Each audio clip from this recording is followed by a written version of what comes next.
Hello, let's get started. So this is the routine for maybe morning, maybe night, you choose. I'm gonna go through the movement just so you can remember. Also, I will go over the ball just to make sure we're doing that in the right way. So you can start, we're gonna do low back twist. So you'll lay down onto your belly. Arms are gonna be out wide like a T, all right?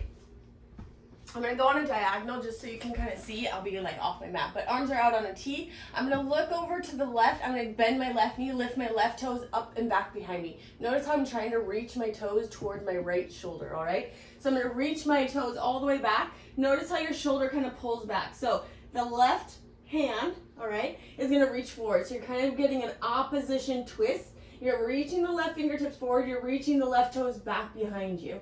Think about squeezing the ribs in, reaching the hip down away from you, and then slowly switch, come to the other side. Look over to the right, bending the right knee, lifting the right toes up. Try and scoop all the way back so you get a nice little twist back here. Think about reaching that right arm forward. Notice you kind of contract your belly a little bit and keep reaching those toes back behind you. You try to lengthen through the spine as you keep the core twisting. Shoulder reaches forward. Maybe you get a little crack there. Allow yourself to twist and slowly switch.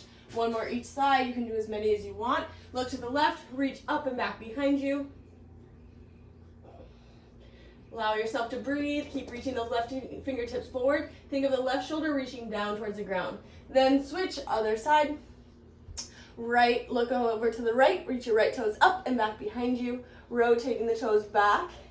Allow your belly to pull in. Notice how the ribs kind of draw down. Reaching the right fingertips forward. You try to reach your fingers all the way away from your toes and then coming all the way back. All right? We're going to come up and do cat-cow. So you're going to have your hands right underneath your shoulders. Allow yourself to relax before you move into the action because we want to think about the muscles supporting the back bend rather than just squeezing the abs in super tight, all right? So, hands down underneath your shoulders, hips down, knees down underneath your knees. First, I'm going to drop my belly all the way down. I'm going to think about relaxing my belly as much as I can. So I'm going to kind of hang out here, all right? Really trying to curve through the back. Then we're going to add the activity in, all right? So you're going to think about pushing down through the hands. You're going to think about pushing from the fingertips to lift the chin up. So you think about that upper back arching. You're going to think about drawing the ribs forward, and then this is where we're working. You're going to think about sticking the butt out a little bit more and pulling the low belly up in towards the pubic bone to really arch through the low back. And then you're going to round through the spine. So you're going to tuck the tailbone. You're going to tuck the chin all the way in. Think about curving all the way through the spine, making a long line all the way from the hips up through the upper back, down through the chin, tucking towards the chest. Then you're going to drop your belly all the way down. Find the relaxation. You can kind of wiggle side to side if you need to feel that relaxing. Then push through the fingertips, lift the chin up. Think about the abdominals, the front abdominals reaching forward to lift up through the sternum. Think about the low abdominals reaching back towards the pubic bone. I imagine the front of my body getting really long. I feel the back getting really active. And then rounding all the way through the spine, tucking the chin towards the chest, really round up away from the ground, and then slowly release. All right, you can do as many cycles of that as you would like. We're going to go into the cobra roll-ups. All right, continue thinking of creating space in the spine. That's the most important thing. So we're going to have our elbows down. For you, you're going to walk your elbows forward just a little bit. I'm going to drop my ribs all the way down to the ground, all right? So you can reach a little bit of space under one hip flexor and then the other. You're going to keep those ribs touching the ground. That's the goal, all right? So this is where we think of contracting, reaching, contracting, reaching. The action keeps repeating itself because we have to get these little muscles to fire to reach forward. So elbows are down. Feel the shoulders kind of widen away from each other. Notice how we kind of sink our head down between our shoulders. So widen the shoulders, all right? Notice how the ribs are touching, the very bottom of our ribs, all right? Then you're going to think about pulling the ribs towards each other. Eventually you'll know how to do this, okay? It's just practice, so imagine it, like close your eyes, think about what that feels like. And then I'm going to draw my ribs forward along the ground. I'm getting long from my pubic bone through the obliques, through the rib cage because I keep turning in my upper back in order to reach my head up on top of my shoulders, all right? So ribs pull in, ribs reach. Ribs pull in, ribs reach. Ribs pull in, ribs reach. I keep trying to reach my sternum up and forward, head reaches up and back. Notice the upper back muscles working. If you don't quite feel it, just stay with that action of reaching the head up, kind of curving the upper back, curving the sternum in order to feel those upper back muscles working. I'm like pushing down into my elbows, all right? So it's not that I'm dragging my elbows back to me. I'm more using that like lift of the elbows pushing down to draw the sternum forward.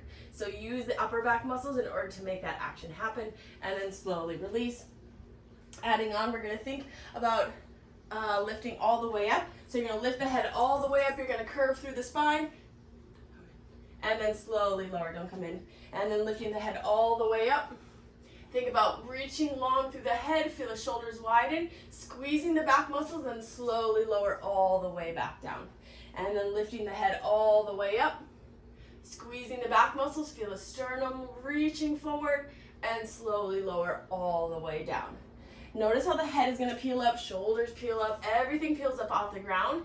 Try to squeeze the back muscles, then engage the front of the abdominals in order to reach the head back, engage the back muscles, and then slowly lower all the way down. Again, do as many as you would like, allowing your spine to curve evenly all the way through. We're going to work on our hip hinge position. I'm going to demo this on my knees. You can stand, slight bend in the knees, all right? So with our hip hinge position, remembering that we are trying to fold right at the front of our hips, making sure we're not tucking our tailbone. If we're on our knees, it's a little bit easier to feel, but do what you need to, knee-wise. Standing is a great place to be as well. So I'm going to think about sticking my butt back behind me. Notice how I keep my chest lifted and I keep my low back lengthened. So I'm really folding right here at the front of the hips. I squeeze right underneath my tush and I try to push all the way forward.